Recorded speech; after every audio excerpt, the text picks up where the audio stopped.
Hey everyone, welcome back to your fourth stimulus check and news update. Today's update, we have a lot of news to get into, but first, if you would like to receive 2 free stocks from Webull valued up to $2,300, make sure to claim them by clicking my link, which you'll find in the description box below. Okay, so jumping right into the update for today, even though the $300 plus up in federal unemployment benefits don't officially come to an end until September 6th, as we all know, many states ended this extra money earlier on. This is because they believe this extra money was creating a disincentive for many people to return to work. Because of this, unemployed workers in Indiana, Maryland, Texas, Iowa, among other states, filed class action lawsuits against their states, hoping for these benefits to be reinstated. Recently, judges in Oklahoma, Arkansas, Indiana, and Maryland ruled in favor to reinstate the benefits, whereas in states like Florida, Louisiana, Ohio, and Missouri, judges ruled against them being put back into place. So, depending on where people live, ultimately are determining whether or not the benefits are being reinstated.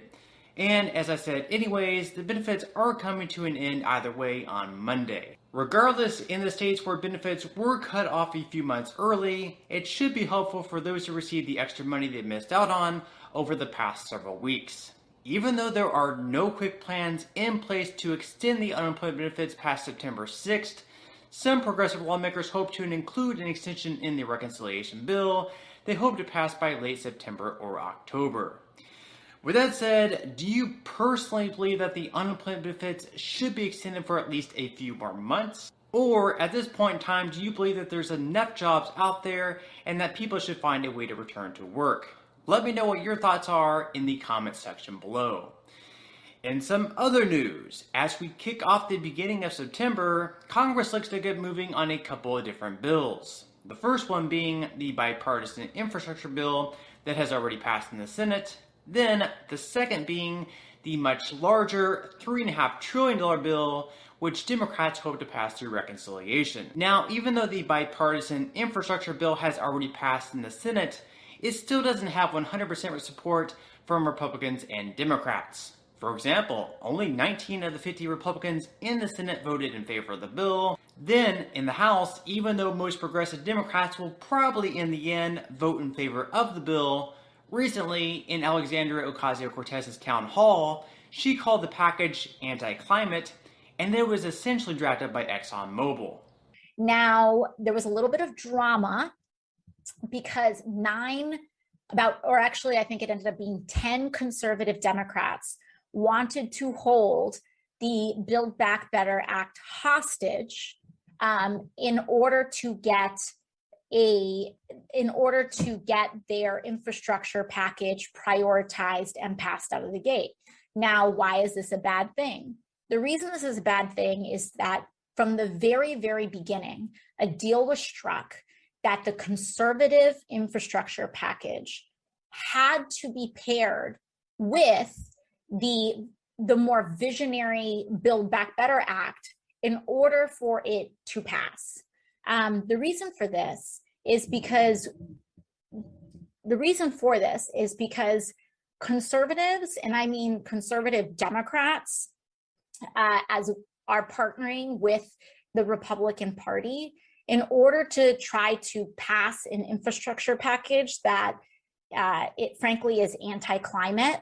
And it was drafted by ExxonMobil, essentially. And we know this because an ExxonMobil lobbyist was caught on videotape, bragging about the fact that he has these Democrats on speed dial and the role that ExxonMobil played in trying to shape this legislation. So what they were trying to do, essentially, is pass this infrastructure package so that they can kill the budget reconciliation package to the Build Back Better Act.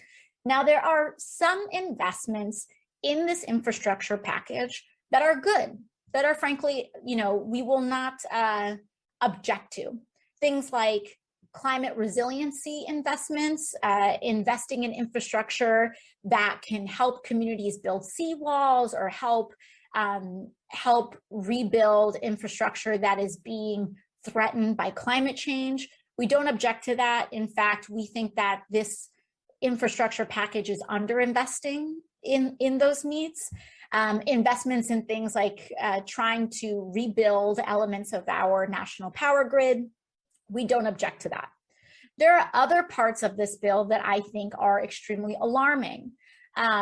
Things like partnering with private equity in order to allow states to auction off toll roads, et cetera, as well as sneaky language where they talk about putting billions of dollars in tax breaks for quote unquote carbon capture technology. Carbon capture sounds nice, right? And this is what fossil fuel lobbyists are experts at. They are experts at branding certain tax breaks to sound like they're climate friendly when they're really fossil fuel wish lists. And so some of the issues with carbon capture tax subsidies is that we saw in California that fossil fuel companies will use certain language drafted on the premise of carbon capture technology to essentially help themselves drill more oil. And that is, as we know, the last thing that we need, as we saw from the most recent IPCC report, that we are at code red for humanity and for our future.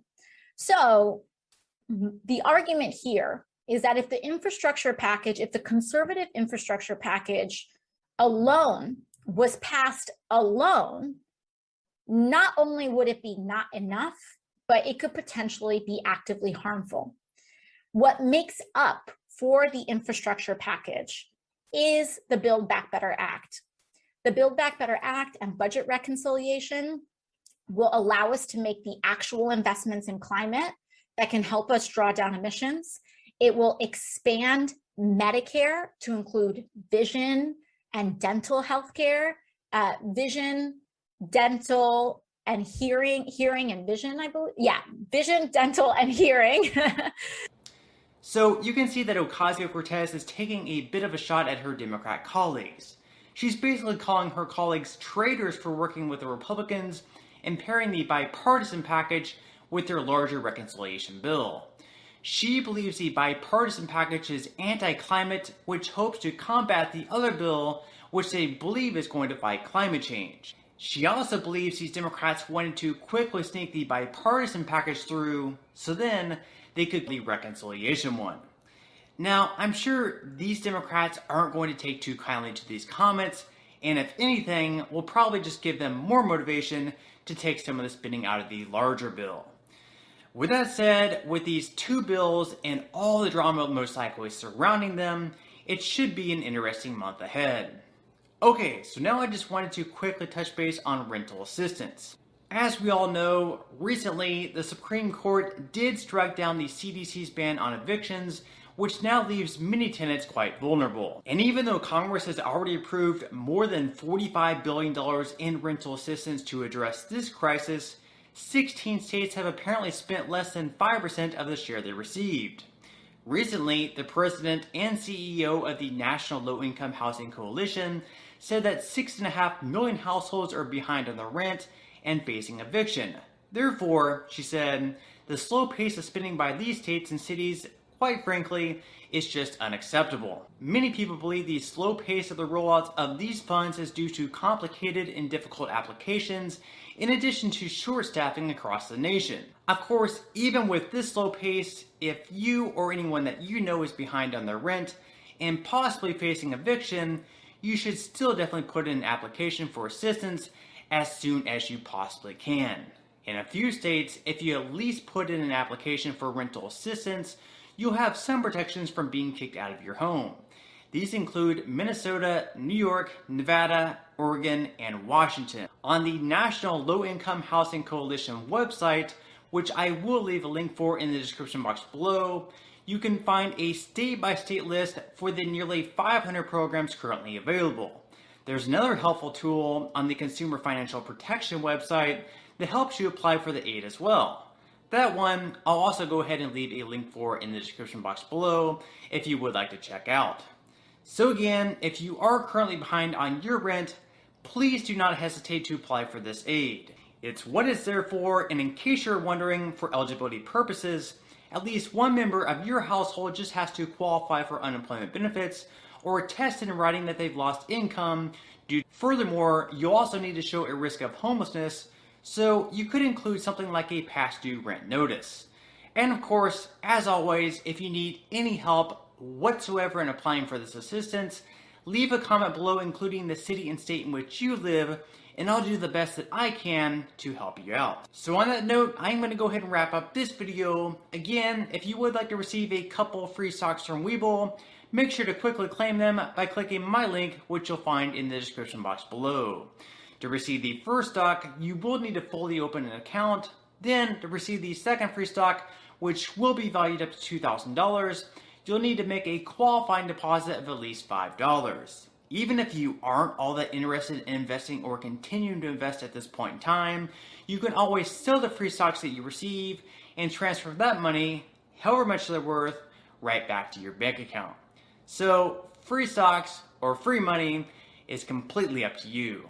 So once again, I hope everyone has a great rest of their day, and I'll see you in the next video.